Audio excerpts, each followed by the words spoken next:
Aligning your tools with your brand. Now we've discussed product and brand, we've discussed focusing on your strengths. Now let's talk about the tools of an actor.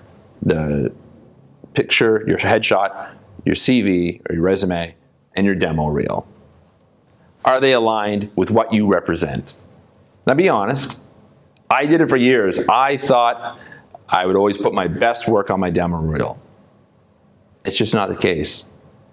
And I'll tell you, this is a true story.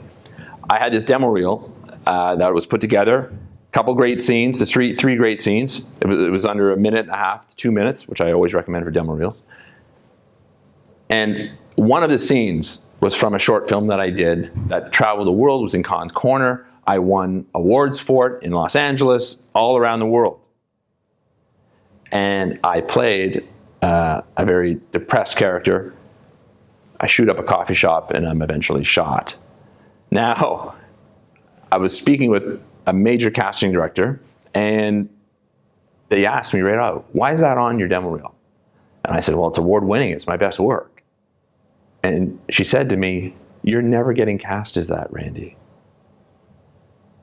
And I thought, oh my God. Like, I didn't get what she meant at first. It took me a while before that really sunk in. And I was like, wow, it's my best work. It's the best craft that I have to offer. And now I got to take it off. Because the film quality, it was shot on film, so the quality of it was fantastic. But it was the idea that it didn't represent what I normally get cast for in mainstream film and television. That was a hard lesson to learn, so I had to take it off my demo reel. So what I'm trying to say to you is, what about yours?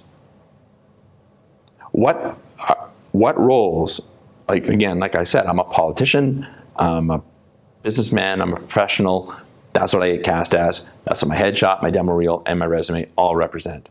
What about yours? Do they represent you accurately? We can talk about headshots for a minute, even though I hate talking about headshots because it's a fundamental, but it's very important to have a great headshot. But more importantly, a great headshot that represents you accurately. For women, if you change your hair color or change the length of your hair, you need new headshots. I hate it, but in today's market, at least it doesn't cost as much as it did 10 years ago. You need new headshots. Unfortunately, if a man or a woman gains weight or loses a lot of weight, you need new headshots. It changes your brand. And I'll give you a story with that. I had a buddy of mine who was a commercial actor. He booked commercials like I've never seen anybody book commercials. He was that average Joe husband in the commercials. He decides to start taking karate lessons. Now, this is a great guy, great actor, stand-up comedian, successful. He just starts taking karate lessons. All of a sudden, he starts getting stronger. He loses some weight. Boom. No more bookings. Now, you might be saying, well, that's impossible. How's that? No, it's very possible. And the reality of that is that he really should have thought about rebranding himself. It's difficult, but it can be done. If you look at Miley Cyrus or Britney Spears, they smashed their pop princess images so that they could evolve into women in a more sexy show business way as recording artists. Well, as an actor, if you choose to change something about yourself, you need to make sure that your tools are aligned with that evolution as well. You need new headshots. Your demo reel needs to be up to date. For instance, with me, I have gray hair now. I used to dye my hair, so the gray was hidden. Well, the minute I let the gray come out, that meant all the demo reel material that I had was useless because it made me 5 to 10 years younger. I went from being a 40-ish actor now, or back then, to a 45, late 40s actor. I'm holding off on the 50 for now.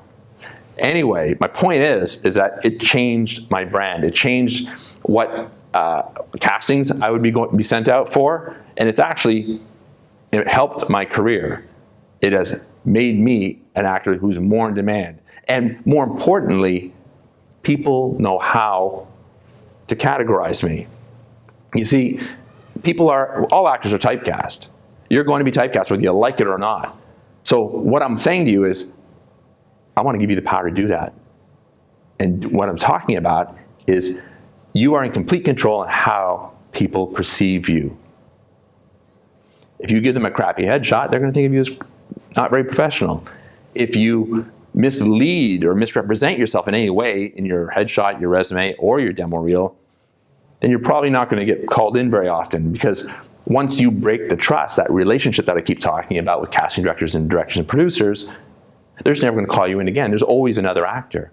So you need to represent yourself very well and respectfully and honestly, and your materials need to be up to date. They need to represent you exactly as you are right now. Casting directors don't want surprises. And as much as everybody talks about artists, oh, take risks, you're an artist and we want you to take risks. Reality is your ability to take risks widens as the more and more you develop a brand and become more and more of a celebrity. Right now, if you're not a celebrity and you don't have a huge brand value in the marketplace, your risk is zero. If they ask you to play that hotel clerk and there's 5 lines or 1 line even, you need to deliver it the way they expect you to deliver it. They're not looking for an Oscar-winning performance. They're looking for you to move along the action. That's your job. That's the role of a day player. So when they are casting, they put your headshot on the wall or it's on their computer in a spreadsheet. They want to be able to know that that's exactly what they're going to get. They don't want surprises. So you need to make sure that your materials are aligned with the brand that you want to represent or present to casting directors, and producers. So look at your materials. Talk to your agent. Your agent and you both need to be on the same path with this and both understanding what kind of roles you want to be going out for, or that your agent thinks you should be going out for because you did the exercises from one of the other action items, right? You talked to your agent about the brand evaluation. Well, you need to you're in control of this. And this is what why most actors panicked in the past, and they're all about trying to be everything to everyone, and they end up being nothing to anyone because they didn't focus on their strengths, they don't understand what the brand is, and they weren't clearly or accurately represented by their headshot, their demo reel, or their CV.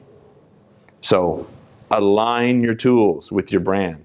Take a look at what you have or talk to your agent and make sure that you're both on the same path, that you're both in alignment with what it is that you bring or that you have to offer.